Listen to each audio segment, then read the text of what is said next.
Don't waste your evenings. Monica Price worked long hours at the call center downtown.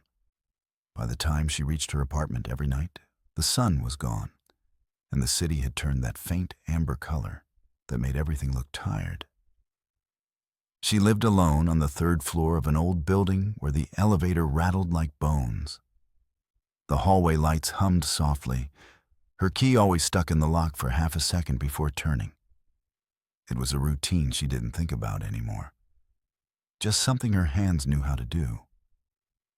Except tonight, when she reached the door, she noticed something strange. The light inside her apartment was on. She frowned. She remembered switching it off that morning. She was careful about things like that. The electric bill was already too high. Maybe she'd forgotten, or maybe the old timer plug had reset itself again. Still, when she opened the door, she paused. Everything looked normal. The couch, her slippers by the mat, the half-full glass of water she'd left on the table. But there was a faint warmth in the air, as if someone had just been there. She checked the kitchen. The faucet was dripping, one slow bead at a time. She reached to turn the handle and noticed a wet ring around the sink. The dish rack was empty. Her stomach tightened. She hadn't done the dishes. The fridge hummed quietly behind her. She listened, heart beating slow and loud in her ears. Nothing else moved. She walked through the apartment, turning off lights, checking doors, even peering into the small bathroom mirror. Everything was still. When she finally sat on the couch, her phone buzzed. A text from an unknown number. "You shouldn't leave the lights on, Monica." Her mouth went dry. She stared at the message until the screen dimmed. Then, 3 dots appeared. Typing. Another message, "You're wasting your evenings." The phone buzzed once more, and before she could breathe, her TV flickered on by itself. A faint reflection appeared on the dark screen, her living room, exactly as it was now. Except in the reflection, someone was sitting beside her. Monica didn't move. The TV's glass screen glowed faintly, just enough to show her own shape, and the second one beside her. A figure sitting still on the couch, hands folded, staring straight ahead. Her real couch was empty. Her breath hitched, shallow and fast. She reached slowly toward the TV, her fingers trembling. The reflection tilted its head, but not when she did. Half a beat late, like a lagging video call. Then the power snapped off. The screen went black. She sat in the dark for a long time, listening. The building groaned, as if settling deeper into itself. From somewhere down the hall came a soft scraping, maybe a broom, maybe footsteps. Her phone vibrated again. "Go to bed, Monica." She dropped the phone on the table and backed toward her bedroom. The air felt wrong now. Warmer, denser, like breath trapped in the walls. She turned on her bedside lamp. It flickered 3 times before staying lit. Everything looked fine. The same framed picture of her parents. The same stack of unread books. The same old alarm clock that ticked 1 second behind. She changed into her sleep clothes and pulled the blanket up to her chin, staring at the ceiling until her eyes burned. Just before she drifted off, she heard a soft sound. A low hum, almost a voice. "Don't waste your evenings." She sat up fast, heart racing. The room was empty. Only the light from the street lamp outside brushed against her curtain. She grabbed her phone. No messages. No missed calls. The alarm clock ticked on the nightstand. Tick, tick, tick. She turned toward it, and her blood ran cold. The clock's hands were moving backward. Her phone buzzed again. You forgot to turn off the light." She looked up. Her bedside lamp was off. But in the reflection of the mirror across the room, she could see herself still lying there, eyes closed, under the light, and something standing at the foot of the bed, watching. Monica froze. The thing in the mirror didn't move, but she could see it clearly now. Tall, thin, standing where the floor met the shadows. The light in the reflection was wrong too. Brighter. Too clean. Like the kind of white you see in hospitals. She blinked hard, once, twice. When she looked again, the reflection was empty. The mirror showed only her room. Quiet, normal. She turned on every light in the apartment, one by one, the kitchen, the hallway, even the bathroom. Each switch sounded too loud, like a heartbeat slamming through wood. By the time she reached the living room, her hands were shaking. She needed to sit down, to breathe, to think. But the couch cushions were still warm. Monica backed away slowly. She could smell something faint and familiar, like her own perfume. But sharper, artificial, as if sprayed in imitation. She stared at the couch. The remote was placed perfectly on the armrest, straightened. She never left it like that. Her phone buzzed. Another message. "You work all day. You come home. You sit here. You wait for morning. You waste every night." Her throat tightened. "Who are you?" she whispered aloud. The typing dots appeared, then stopped, then appeared again. Someone who doesn't waste theirs. The lamp beside the couch flickered once, then glowed stronger. Her shadow stretched across the carpet, and then split. Two shadows now, both shaped like her, but only one moved when she did. The other stayed seated. Monica's voice came out small, almost like a child's. "What do you want?" The still shadow tilted its head toward her. "Switch with me." She stumbled backward, tripping over the coffee table. Her phone clattered to the floor, the light from its screen painting both shadows on the wall. Only one shadow bent down to pick it up. The other just watched. Monica didn't scream. She couldn't. Her voice caught somewhere between her throat and her chest. The phone lay face down on the carpet, the light leaking out in a dull rectangle. One shadow reached for it again, the wrong one. It didn't follow her movement this time. It reached because it wanted to. When it touched the phone, the screen came alive. The front camera turned on by itself, showing the dim ceiling and her trembling hands. Then the image tilted upward. It was filming her. "Stop," she shouted, but the phone didn't obey. The front camera zoomed slowly toward her face. Her own expression appeared, eyes wide, mouth open. And then, in a sickening blink, it shifted. The woman on the screen smiled. It wasn't her smile. Monica stumbled back into the kitchen, snatching a knife from the drying rack. "I don't know who you are, but leave me alone," she said, her voice cracking. The phone buzzed again. "I am you, the part that doesn't waste time."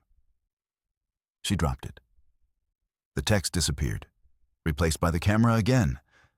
Now it showed her sitting on the couch, calm, crossed legs, hands folded neatly in her lap. She looked toward the couch, empty. The reflection on the TV flickered on again. The same version of her was sitting there, perfectly still, as if waiting. Her reflection's lips moved, slow and clear. "Sit down, Monica." Her body started to shake. "No." The TV voice came again, louder now. You sit. I live. That's the trade. The kitchen light dimmed. The air felt syrup thick. Her legs grew heavy. She tried to step back, but her muscles didn't respond. Her reflection smiled wider. Every night you waste, I take. She tried to blink, but her eyes wouldn't close. Her vision stuttered like a bad video. When she finally managed to turn her head, she saw her reflection standing up from the couch on the TV screen. And in the same instant, the knife in her hand dropped to the floor. Her reflection bent down and picked it up. Monica's heart pounded so hard it made her vision pulse. She stumbled backward until her spine hit the wall. The TV still glowed softly across the room, showing her reflection holding the same knife that now lay on the kitchen floor at her feet. But on screen, her reflection wasn't standing in her apartment anymore. The background had changed. The walls were darker, bare, lit by a flickering orange lamp. It looked like her place, just stripped of everything that made it hers. The reflection smiled and whispered something she couldn't hear. The TV volume rose on its own, slow and deliberate, until the voice became clear. I live where you don't. She lunged for the power button, but the TV didn't turn off. The glass felt warm, almost soft under her hand, like breathing skin. A low hum filled the air, the refrigerator, the light bulbs, even her phone on the floor, all vibrating at the same impossible frequency. The apartment was alive. She ran to the breaker box in the hallway and pulled it open. The switches were gone again, just smooth metal where they should be. Behind her, the TV whispered, You always said you'd do more with your evenings. Her breath came in shallow gasps. What do you want from me? Nothing. You already gave it. She turned slowly. The reflection had moved closer to the glass. Its face was clearer now, every detail perfect, except for the eyes. They were black, bottomless, reflecting nothing. Every time you came home tired, I waited. Every time you scrolled, I learned. You left the lights on, and I stepped through. Monica backed into the wall again, shaking her head. No, you're not real. The reflection tilted its head. Then why do I have your heartbeat? The sound hit her chest like a drum. She looked down and saw her shirt fluttering with each pulse, but the rhythm wasn't hers anymore. It was coming from the TV. In the screen, her reflection placed a hand against the glass. The sound of her own pulse grew louder, heavier, until it filled the whole apartment. You rest, the voice said. I'll make use of your time. Then the TV went black. The heartbeat didn't stop. By morning, the heartbeat was gone. But the apartment didn't feel empty. It felt occupied. Everywhere Monica turned, there were faint traces of someone else's choices. The blinds tilted differently, her chair moved a few inches, the coffee pot already used and rinsed clean. She hadn't made coffee. Her phone was on the counter again, perfectly centered. Its battery was full, even though she'd let it die last night. When she pressed the power button, the screen didn't show her home page. It went straight to the camera roll. There were videos there. 10 of them, all taken after midnight. She pressed play on the first. The footage showed her living room, dim and quiet. For a few seconds, nothing moved. Then she walked in. Her own face, her own pajamas, moving slowly like someone underwater. She sat on the couch, folded her hands, and stared straight into the camera. Her stomach turned. That's not me, she whispered. But the woman in the video smiled, her smile. and said softly, "You're wasting your evenings, Monica."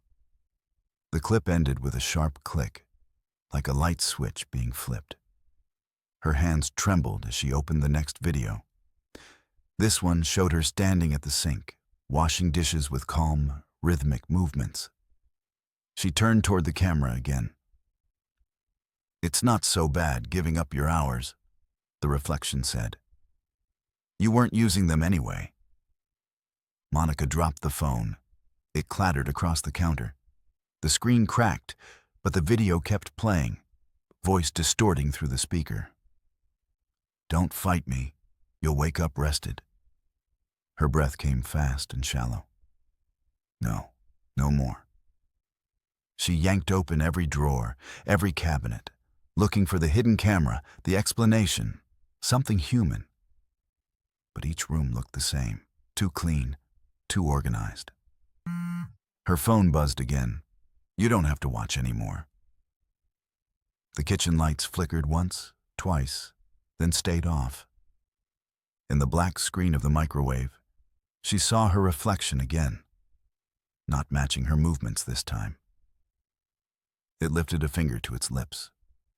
"Shh." It's almost evening. Monica didn't remember falling asleep. One moment she was sitting on the couch, staring at the dead phone, and the next, she was standing by the window. The sky outside was a deep violet, the city lights sharp and wrong. Every color looked inverted, cool where it should be warm, pale where it should be dark. Her reflection in the glass didn't move with her this time. It stayed still, watching. Its mouth moved soundlessly, but she could feel the words in her bones. It's evening again. Monica shook her head, stepping back. No, not yet. It's morning. It has to be morning. But when she turned toward the clock on the wall, the hands spun fast, blurring into a circle. Then they stopped at 7 p.m. She backed away, but her body felt heavy, as if the air itself had weight. The apartment smelled like burnt dust and something faintly sweet, like perfume that wasn't hers. On the table sat a steaming mug of tea. She hadn't made it. Her phone buzzed again. She almost didn't look, but she couldn't help herself. "It's your turn." The TV turned on. No sound at first, just static. Then the image cleared.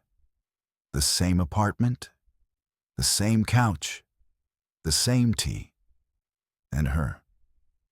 Sitting calmly, sipping, smiling, relaxed. "Who are you?" she whispered.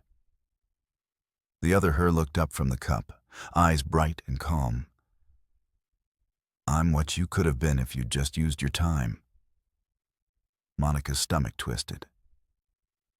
"You're not me." The reflection tilted its head. "Then why are you in my house?" The lights dimmed. The glow from the TV pulsed like a heartbeat, painting the room in flashes of pale blue. Her reflection stood up and began to walk toward the camera, its movement smooth, deliberate, almost elegant. On the real couch, the cushion indented, invisible weight pressing down. "Stop," she whispered. "Please." The reflection leaned close to the screen.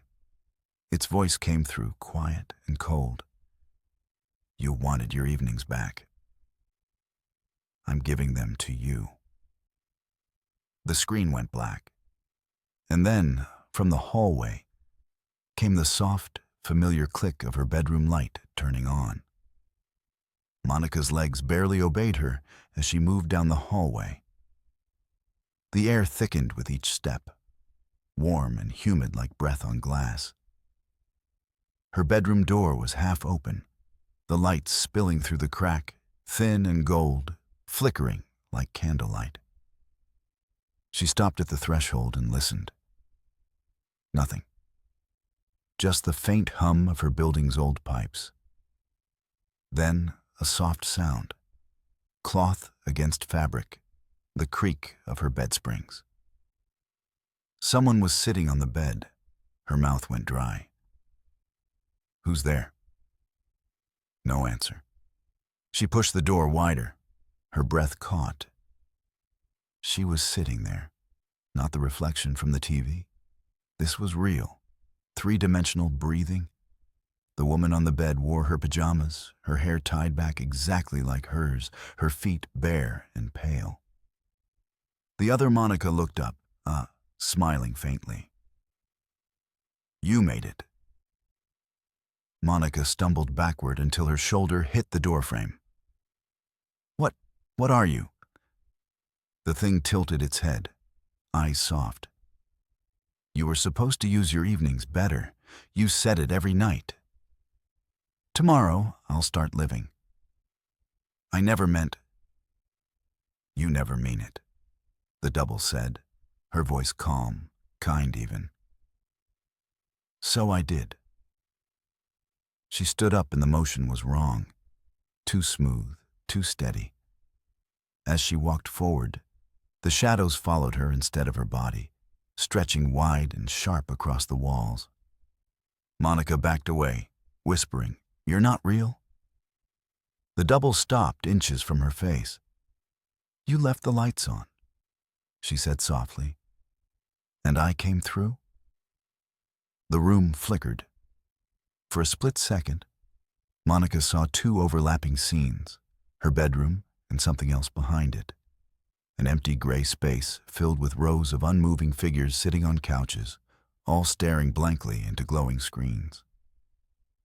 Then the lights steadied. Her double smiled wider. "Every time you wasted an evening, you gave me one. Now I have enough to stay." Monica tried to scream, but her voice came out soundless. The double leaned close, her breath cold. "It's almost midnight. You rest, I'll live." The light bulb above them popped, plunging the room into darkness. And the last thing Monica heard was her own voice whispering from the dark, but not from her mouth. "Don't worry. You won't remember tomorrow." When Monica opened her eyes, sunlight filled the room. Her alarm buzzed softly beside her, and for a strange, beautiful second, everything seemed normal. She stretched, blinked, and sat up. The bed was perfectly made. The air smelled faintly of coffee. The morning news played from the living room TV, a sound she hadn't heard in days. For a moment, she thought maybe it had all been a nightmare. Just exhaustion, stress, late nights, too much caffeine. Then she saw her reflection in the mirror. She wasn't smiling, but the woman in the glass was. The smile was small, polite, familiar, and it didn't fade when she turned away. A chill ran down her spine. She dressed quickly, refusing to look back. At work, everyone greeted her with bright, easy warmth. "Morning, Monica." Sharon called across the office. "You look great today." Monica froze halfway to her desk. Sharon never talked like that. Her computer was already on. The day's report had been completed. Her inbox was cleared. She hadn't touched any of it. She scrolled through her emails. Every message from the week before was marked read, even the ones she'd been dreading to open for days. A soft voice spoke from behind her. "You're really keeping up this week." She turned. It was Sharon, smiling that same polite, strange smile. But Sharon's eyes didn't seem to focus on her. They hovered a few inches to the left, as if watching someone else. Monica whispered, "Are you okay?" Sharon blinked slowly, the smile never changing. "You're doing so much better, Monica. You finally learned how to use your evenings." A tremor went through her chest. What did you say? The office lights flickered. Every computer screen glowed white for a moment. Then, from the speakers of every machine, came a whispering voice. Quiet, overlapping, hundreds of copies murmuring the same phrase, "Don't waste your evenings." The sound grew louder, pulsing like a heartbeat, the words blending into a chant. Monica clamped her hands over her ears, but the voice was inside her head now, behind her eyes, gentle and certain. "You rested. I lived. And now you work." She looked up at the glass wall of the office. Her reflection wasn't alone anymore. There were dozens of her, each sitting at their desks, smiling, all turning toward her at once. The next evening, Monica told herself she wouldn't go home. She'd stay out, walk, breathe, be anywhere else. But somehow, her feet took her back to her building anyway. The walk felt like a dream she couldn't wake from. Streets blurring together, traffic lights frozen on red, faces on bus windows all looking the same. When she reached her door, the light inside was already on. She didn't even remember unlocking it. The apartment looked perfect again. Clean, warm, cozy. A mug of tea steamed on the table. Her favorite show played on the TV. She stepped inside and froze. She was already there, sitting on the couch, calm, smiling, watching the screen. Her other self turned slowly toward her and said, "You're late." Monica's breath hitched. I stayed at work. I tried not to." The reflection rose from the couch, smooth as smoke. "You can't stop it. You made a habit." "I didn't mean to." "You never mean to." The lights dimmed. The TV volume faded to a low, rhythmic static. Then, from the kitchen, came the sound of her own voice. "It's okay, Monica. You can rest." The voice was coming from her phone. It lay on the counter, the screen bright. A video was playing, one she hadn't recorded. It showed her lying in bed, eyes open, smiling faintly. The camera panned slowly toward her face, and in the background, something moved. Her other self, sitting in the dark corner, whispering softly, "You wasted too many evenings. Now they're mine." Her hands trembled as she backed toward the door, but it wouldn't open. The knob turned uselessly. The phone began to buzz, over and over, each vibration louder than the last. She picked it up. The new video was labeled "Tonight." It showed the same apartment, same angle, same couch. But this time, she was sitting there, just as she was now, holding the phone, eyes wide with fear. Then the figure behind her leaned closer into the frame. Her own voice whispered through the speaker, so close it felt like breath against her ear. "You're wasting it right now." The phone went black. The light in the room dimmed one last time. And from outside her apartment, the neighbors heard the faint click of the TV turning off. Then, nothing else at all.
Thank you for listening to The Storyteller's Moon.